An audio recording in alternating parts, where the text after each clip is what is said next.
नमस्कार,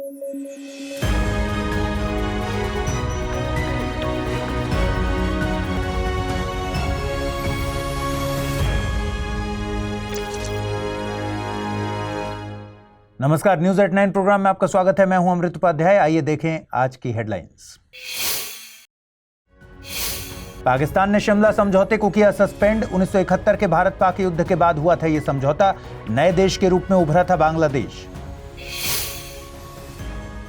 25 अप्रैल को मना विश्व मलेरिया दिवस। मलेरिया एंड्स विथ अस, री इन्वेस्ट, री इमेजिन और री इग्नाइट रखी गई थीम। भारत ने 2030 तक रखा है मलेरिया उन्मूलन का लक्ष्य। और इसरो के पूर्व अध्यक्ष के कस्तूरी रंगन का हुआ निधन। उनके नाम दर्ज हैं कई उपलब्धियां।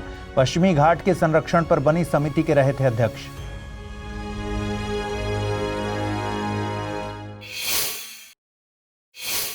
आइए शुरू करें। पहलगाम आतंकी हमले के बाद भारत द्वारा सिंधु जल समझौते को स्थगित करने के रिएक्शन में पाकिस्तान ने शिमला समझौते के सस्पेंशन की घोषणा की है। आइए एक बार शिमला समझौते के बेसिक पॉइंट्स पर बात कर लेते हैं। देखिए, 1971 में भारत और पाकिस्तान के बीच हुए युद्ध में पाकिस्तान को शिकस्त मिली थी और पूर्वी पाकिस्तान अलग होकर बांग्लादेश बन गया था। शिमला में तत्कालीन भारतीय प्रधानमंत्री इंदिरा गांधी और पाकिस्तान के राष्ट्रपति जुल्फिकार अली भुट्टो के बीच लंबी वार्ता के बाद जो समझौता हुआ उसे शिमला समझौता कहते हैं। यह समझौता भारत पाक संबंधों में बेहद अहम माना जाता है।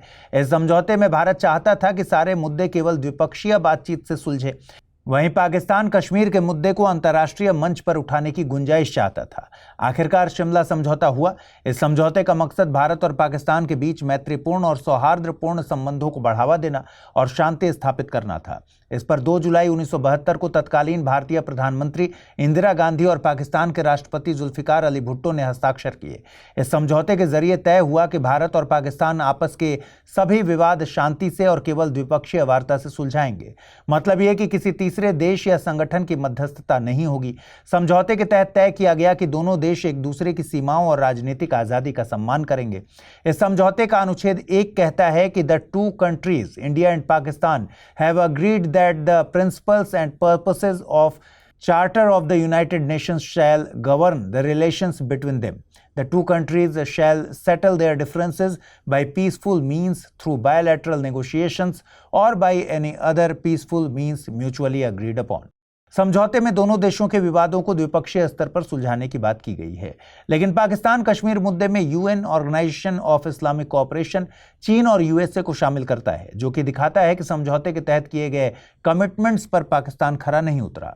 इस समझौते के तहत भारत ने करीब 93,000 पाकिस्तानी युद्धबंदियों को भी रिहा किया था, जो इतिहास में सबसे बड़ी युद्धबंदी रिहाई में से एक है। समझौते में जम्मू कश्मीर में जो सीज फायर लाइन थी उसे ही लाइन ऑफ कंट्रोल LOC नाम दिया गया। इस पर दोनों देशों ने वादा किया कि वे इसमें एक तरफा तरीके से बदलाव नहीं करेंगे। समझौते के तहत भारत ने पश्चिमी सीमा पर युद्ध में ली गई लगभग 13,000 स्क्वायर किलोमीटर जमीन वापस कर दी, लेकिन कुछ रणनीतिक क्षेत्रों को अपने पास बरकरार रखा। इस समझौते में पाकिस्तान ने औपचारिक रूप से बांग्लादेश को एक संप्रभु राष्ट्र के रूप में मान्यता दी थी, जिसे भारत की बड़ी जीत के तौर पर देखा जाता है। समझौते ने दोनों देशों के बीच शांति की एक रूपरेखा तो बनाई, लेकिन तनाव खत्म नहीं हुआ। इसके बाद भी सियाचिन संघर्ष 1984, कारगिल युद्ध 1999 और कई अन्य झड़पें और बड़ी आतंकी घटनाएं हुई। आज भी भारत जब पाकिस्तान के साथ बातचीत में तीसरे पक्ष की मध्यस्थता को खारिज करता है तो वह शिमला समझौते का हवाला देता है। वहीं पाकिस्तान कई बार अंतर्राष्ट्रीय मंचों पर कश्मीर का मुद्दा उठाने की कोशिश करता है और इसी समझौते की अलग व्याख्या करता है। 25 अप्रैल का दिन दुनिया भर में विश्व मलेरिया दिवस के तौर पर मनाया जाता है। 2025 के लिए इस दिन की theme malaria ends with us, री इन्वेस्ट, री इमेजिन, री इग्नाइट रखी गई है। इंसानों में मच्छर के काटने से फैलने वाला मलेरिया एक गंभीर बीमारी है। मलेरिया के लिए जिम्मेदार प्लाज्मोडियम पैरासाइट होता है, लेकिन इसे फैलाने का काम मच्छर करते हैं। इंसानों में फीमेल एनोफिलीज मच्छर के काटने से मलेरिया फैलता है। इंसानों में पैरासाइट से संक्रमित मच्छर के काटने से 10 से 14 दिन के बाद मलेरिया रोग होता है। मलेरिया के लिए 5 तरह के प्लाज्मोडियम पैरासाइट जिम्मेदार हैं। इनमें शामिल हैं P malaria, P ओवाले, P नोवेसी, P फाल्सिफेरम और पी विवैक्स। पी फाल्सिफेरम और पी विवैक्स सबसे ज़्यादा खतरनाक होते हैं। मलेरिया का इलाज संभव है, साथ ही इसे फैलने से रोका जा सकता है। यह पर्सन टू पर्सन नहीं फैलता। मच्छरों से बचाव और मेडिसिन के जरिए इसका इलाज संभव है। आमतौर पर मलेरिया पूरी दुनिया में ही होता है, लेकिन इसके ज़्यादातर मामले गर्म तापमान और उच्च आर्द्रता वाले क्षेत्रों में देखने को मिलते हैं।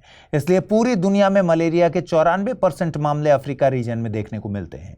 भारत में आमतौर पर पी फाल्सिफेरम और पी विवैक्स मलेरिया के मामले रिपोर्ट होते हैं। भारत ने 2030 तक पूरे देश से मलेरिया का उन्मूलन करने का लक्ष्य रखा है। मलेरिया उन्मूलन से मतलब है एक निश्चित भौगोलिक क्षेत्र में विशेष मलेरिया पैरासाइट स्पीशीज का स्थानीय स्तर पर ट्रांसमिशन रुक जाना। ऐसे देश जहां पर स्थानीय स्तर पर 3 सालों से लगातार मलेरिया का कोई केस दर्ज नहीं किया गया है, वे WHO में मलेरिया उन्मूलन के लिए अप्लाई कर सकते हैं। जनवरी 2025 तक उपलब्ध आंकड़ों के मुताबिक 45 देश और 1 टेरिटरी को मलेरिया मुक्त घोषित किया गया है। 2025 में जॉर्जिया इस टैग को हासिल करने वाला नवीनतम देश है। चीन और USA दोनों को WHO द्वारा मलेरिया मुक्त का दर्जा दिया गया है। वहीं वर्ल्ड मलेरिया रिपोर्ट 2024 के मुताबिक 2023 तक भारत ने मलेरिया के मामलों में 97% से ज्यादा की कमी दर्ज की है। 2023 में मलेरिया मामलों की संख्या 2 मिलियन के करीब और इससे होने वाली मौतों की संख्या 83 के करीब पहुंच गई है। 2024 में भारत को WHO के मलेरिया के लिए बने high burden to high impact HBHI group से भी बाहर कर दिया गया है। भारत के मलेरिया उन्मूलन की दिशा में कई स्तरों पर किए जा रहे प्रयासों का योगदान है। 2016 में भारत ने national framework for malaria elimination launch किया था। इसका मकसद था 2027 तक मलेरिया के इंडिजिनस मामलों को जीरो पर ले आना।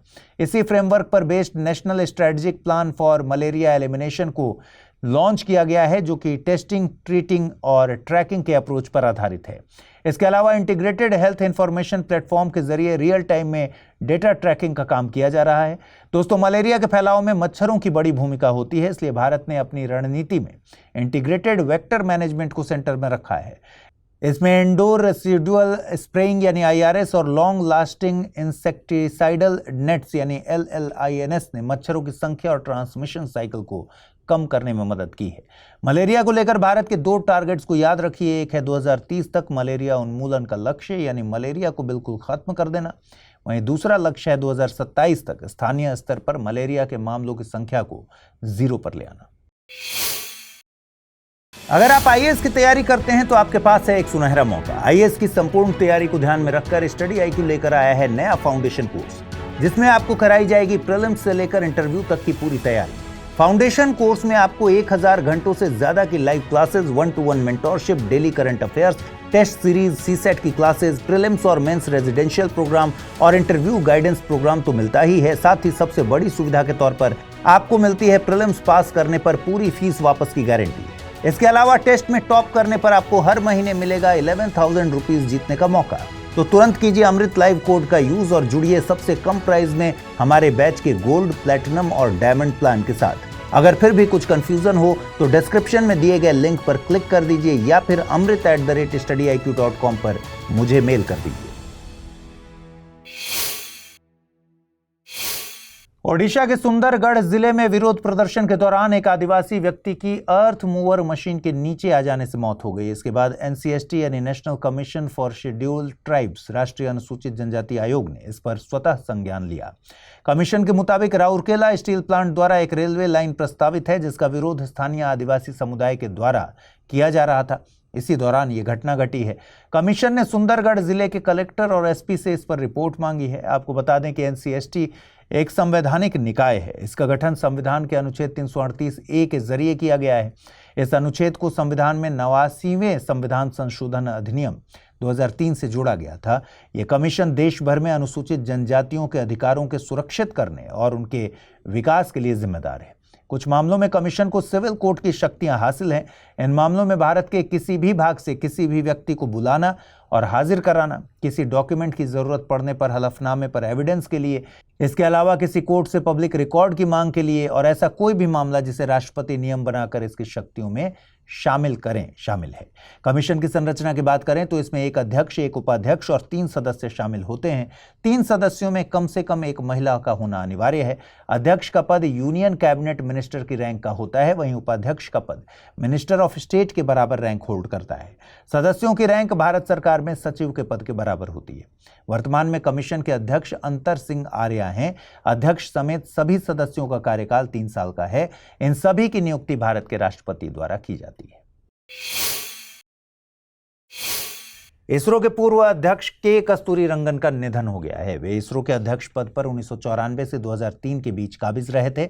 इसके अलावा वे भारत सरकार के अंतरिक्ष विभाग में 9 साल तक सचिव के पद पर रहे। उन्होंने राज्यसभा के सदस्य के तौर पर भी काम किया था। साथ ही उन्होंने यूपीए सरकार के वक्त तत्कालीन योजना आयोग में सदस्य के तौर पर सेवाएं दी थीं। उन्हें भारत सरकार के नागरिक सम्मान पद्मश्री, पद्म भूषण और पद्म विभूषण तीनों से सम्मानित किया गया था। इसरो में उनका कार्यकाल कई महत्वपूर्ण उपलब्धियों के लिए जाना जाता है। वे इसरो में experimental earth observation satellite Bhaskar 1 और 2 के प्रोजेक्ट डायरेक्टर थे। उन्होंने पहले ऑपरेशनल भारतीय रिमोट सेंसिंग सैटेलाइट IRS-1A का संचालन किया था। इसरो में उनके अध्यक्ष पद के दौरान ही polar satellite launch vehicle PSLV launch किया गया था। Geosynchronous satellite launch vehicle ने उनके कार्यकाल के दौरान अपनी पहली सफल परीक्षण उड़ान भरी थी। उनकी वैज्ञानिक उपलब्धियों में एक्सरे और गामा रे खगोल विज्ञान में महत्वपूर्ण योगदान शामिल हैं, जिसमें उन्होंने कॉस्मिक एक्सरे स्रोतों और गामा किरणों के अध्ययन में बड़ी भूमिका निभाई थी। वे पश्चिमी घाट के संरक्षण पर बनी समिति के अध्यक्ष भी रहे थे। इस समिति ने कर्नाटक, गुजरात, गोवा, तमिलनाडु, केरल, महाराष्ट्र में फैले पश्चिमी घाट के 37% क्षेत्रफल को ESA यानी इको सेंसिटिव एरिया घोषित करने की सिफारिश की थी। नई शिक्षा नीति 2020 का ड्राफ्ट तैयार करने वाली 12 सदस्यीय समिति के अध्यक्ष के तौर पर भी के कस्तूरीरंगन काबिज रहे थे। साल 2016 में UPSC द्वारा पूछे गए एक सवाल को देखिए। सवाल पूछा गया था, अक्सर खबरों में रहने वाली गाडगिल कमेटी रिपोर्ट और कस्तूरीरंगन कमेटी रिपोर्ट संबंधित है संवैधानिक सुधारों से, गंगा एक्शन प्लान से, नदियों को जोड़ने से या फिर पश्चिमी घाट के संरक्षण से। सही जवाब है विकल्प डी यानी पश्चिमी घाट के संरक्षण से। आइए जल्दी से देखते हैं आज का टर्म ऑफ द डे। आज का टर्म ऑफ द डे है NRI यानी नॉन रेजिडेंट इंडियन। यदि भारत का कोई नागरिक रोजगार, व्यवसाय, शिक्षा या किसी अन्य मकसद से भारत से बाहर जाकर रहता है तो उसे NRI कहा जाता है। NRI दर्जे वाले व्यक्ति के पास भारत की नागरिकता और पासपोर्ट होता है। इनकम टैक्स एक्ट 1961 के मुताबिक एक क्राइटेरिया है कि अगर कोई व्यक्ति एक वित्त वर्ष में 182 दिन से कम का समय भारत में गुजारता है तो उसे NRI माना जाता है। आइए देखते हैं आज के रैपिड न्यूज में क्या है खास। जलवायु परिवर्तन और महिलाओं के खिलाफ हिंसा यानी जेंडर बेस्ड वायलेंस के बीच गहरा संबंध देखा जा रहा है। UN स्पॉटलाइट रिपोर्ट बताती है कि हर 1 डिग्री सी तापमान बढ़ने पर घरेलू हिंसा करीब 4.7% बढ़ती है। यानी जलवायु आपदाएं, विस्थापन और गरीबी महिलाओं की असुरक्षा को बढ़ा रही हैं। 2023 में 93.1 मिलियन लोग जलवायु आपदाओं से प्रभावित हुए और 423 मिलियन महिलाओं ने IPV का सामना किया। हीट वेव में फेमिसाइड यानी किसी महिला की हत्या करना केवल इसलिए क्योंकि वो महिला है 28% तक बढ़ा। गरीब, आदिवासी और दिव्यांग महिलाएं सबसे ज्यादा खतरे में हैं। रिपोर्ट बताती है कि अफ्रीका में 4 डिग्री सेल्सियस तापमान बढ़ने पर IPV 3 गुना तक हो सकती है। लेकिन अगर वैश्विक तापमान को 1.5 डिग्री सेल्सियस तक सीमित रखा जाता है तो लाखों महिलाएं बच सकती हैं। अमेरिका के न्यूयॉर्क शहर में BBNJ यानी बायोडायवर्सिटी बियॉन्ड नेशनल जुरिस्डिक्शन संधि पर बैठक की गई। यह संधि समुद्र की जैव विविधता की रक्षा के लिए बनी है, जो कि संयुक्त राष्ट्र समुद्री कानून संधि अंक्लॉस का हिस्सा है। इसका मकसद समुद्री आनुवंशिक संसाधनों यानी मरीन जेनेटिक रिसोर्सेज का न्याय संगत बंटवारा और हाई सीज गतिविधियों पर एनवायरमेंटल इम्पैक्ट असेसमेंट EIA को अनिवार्य बनाना है। यह संधि उन समुद्री क्षेत्रों पर लागू होती है जो 200 नॉटिकल मील की राष्ट्रीय सीमा से बाहर है। रिपोर्ट के अनुसार केवल 1.44% हाई सीज क्षेत्र ही सुरक्षित हैं, जबकि गहरे समुद्र में खनन, मछली पकड़ना और प्रदूषण जैसी गतिविधियां बिना सख्त नियमों के जारी हैं। अब तक सिर्फ 21 देशों ने इसे मंजूरी दी है, जबकि इसे लागू करने के लिए 60 देशों के रेटिफिकेशन की जरूरत है।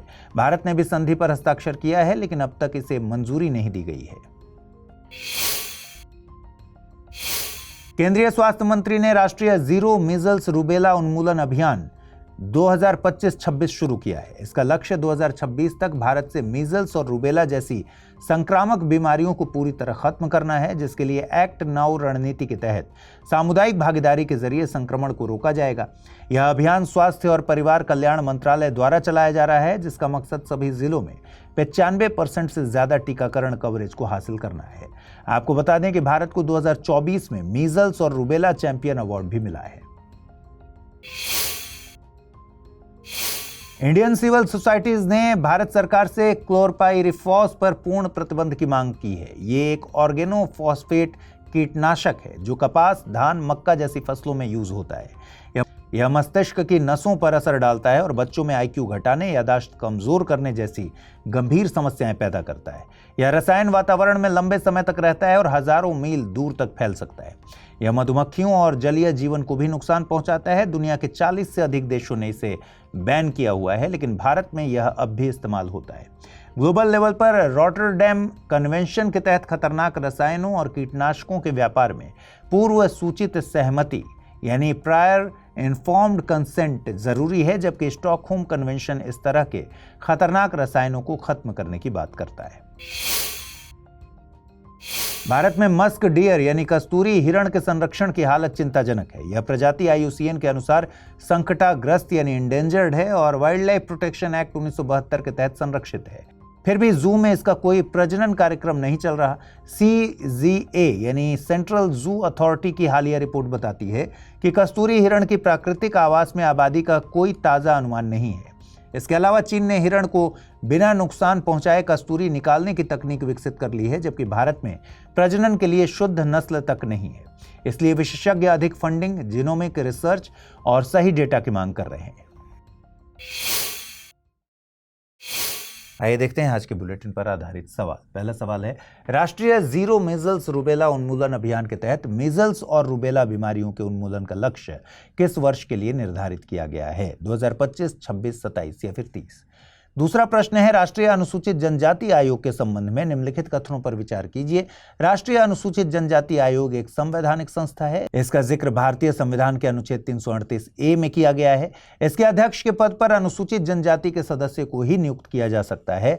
सही कथन या कथनों का चुनाव कीजिए, केवल 1 और 2, केवल 2 और 3, केवल 1 और 3 या फिर सभी तीनों। आइए देखें पिछले बुलेटिन में मैंने कौन से सवाल पूछे, उनके सही जवाब क्या हैं। पहला सवाल था, निम्नलिखित कथनों पर विचार कीजिए। राष्ट्रीय पंचायती राज दिवस 24 अप्रैल को मनाया जाता है। राष्ट्रीय पंचायती राज दिवस 2025 के लिए बिहार के मधुबनी में एक राष्ट्रीय स्तर का आयोजन किया गया था। 73वें संविधान संशोधन के जरिए संविधान में भाग 9 और 11वीं अनुसूची को जोड़ा गया था। सही कथन या कथनों को चुनना था, केवल 1 और 2, केवल 2 और 3, केवल 1 और 3 या फिर सभी तीनों। सही जवाब है विकल्प डी यानी सभी तीनों। दूसरा सवाल था, स्टील उत्पादन के मामले में भारत का वैश्विक स्तर पर कौन सा स्थान है? पहला, दूसरा, तीसरा या फिर चौथा? सही जवाब है विकल्प बी यानी दूसरा। तो आज इस बुलेटिन में फिलहाल इतना ही। कल रात फिर से मुलाकात होगी। ख्याल रखिए अपना, ठीक से पढ़ाई कीजिए। अगर आप इस बुलेटिन की PDF हासिल करना चाहते हैं, अमृत उपाध्याय 007 टेलीग्राम चैनल है जिस पर इसकी PDF रोजाना मिलती है। नमस्कार।